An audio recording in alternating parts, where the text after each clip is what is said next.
Hello అండి, welcome to Jaya's journey. Today మేము park వెళ్ళాము. కర్నూలులోని చాలా ఫేమస్ అయిన పొట్టి శ్రీరాముల పార్క్ అండి.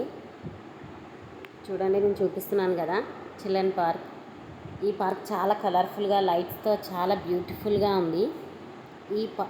ఈ పార్క్ రీసెంట్గా మోడర్నైజేషన్ చేశారు. కొత్తగా లైట్స్తో చాలా బ్యూటిఫుల్గా చేశారు. ఈ పార్క్ ఎంట్రీ ఫీ ఉందండి, ఓన్లీ 10 రూపీస్ మాత్రమే. ఈ పార్క్కి పార్కింగ్ ప్లేస్ కూడా ఉంది.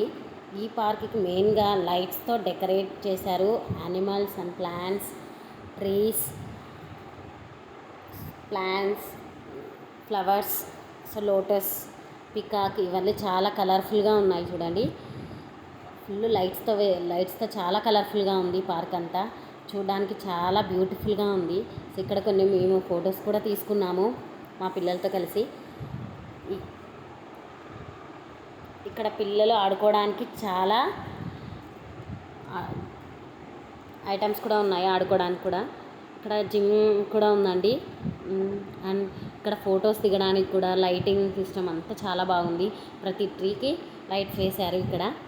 సో ఇక్కడ కొన్ని ఫొటోస్ మేము పిల్లలతో కలిసి ఇక్కడ తీసుకున్నాము. మా అమ్మాయి చాలా కలర్ఫుల్గా ఫొటోస్ అదే పనిగా ఇంకా లైట్స్ ఉన్న దగ్గరంతా దిగేశారు మా పిల్లలు. చూడండి ఎంత కలర్ఫుల్గా ఉన్నాయంటే అంత కలర్ఫుల్గా ఉంది పార్కు. ఇక్కడ ఫుడ్ కోర్ట్ కూడా ఉందండి. ఈవినింగ్ అలా పిల్లలతో పార్కుకి వచ్చి ఇలా కొద్దిసేపు స్నాక్స్ తినేసి ఈ పార్క్లోనే స్నాక్స్ తినేయచ్చు. సో ఇక్కడ ఫుడ్ కోర్ట్ కూడా అవైలబుల్లో ఉంది.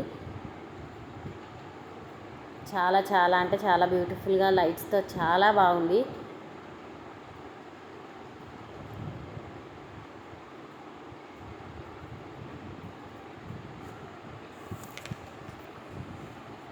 ఇంకా ఇక్కడ కొన్ని ఫ్లవర్స్కి లైట్స్తో డెకరేట్ చేశారు. పిల్లలు ఆడుకోవడానికి స్వింగ్ కూడా ఉందండి. ఇంకా జిమ్ మామూలుగా ఇప్పుడు ఎక్కడ మున్సిపాలిటీ కార్పొరేషన్ అంతా ఇక్కడ జిమ్ అవైలబుల్లో లాగా పెట్టారు కదండి. సేమ్ ఇక్కడ కూడా కొంచెం ఇంతకుముందు పాతది అలాగే ఉంది. ఇప్పుడు కూడా చూడండి, ఆడుకోవడానికి పిల్లలు ఆడుకోవడానికి రాకెట్ పార్క్ అనేవాళ్ళం. ఫుడ్ కోర్ట్ కూడా ఉంది. ఇక్కడ ఇద్దరు పిల్లలు చదువుకుంటున్నారు. చూడండి, ఇది మా పిల్లలు చాలా ఇష్టంగా దిగారు అక్కడ ఫోటో. చూడండి, నేను చూపిస్తాను ఎంత కలర్ఫుల్గా ఉంది. చూడండి, కొన్ని బర్డ్స్కి లైట్స్ వేశారు. యానిమల్స్, జిరాఫీ, ఇక్కడ పికాక్. మీరు కూడా కర్నూలులో ఈ పార్క్ విజిట్ చేసినట్టయితే కామెంట్ సెక్షన్లో కామెంట్ చేయండి.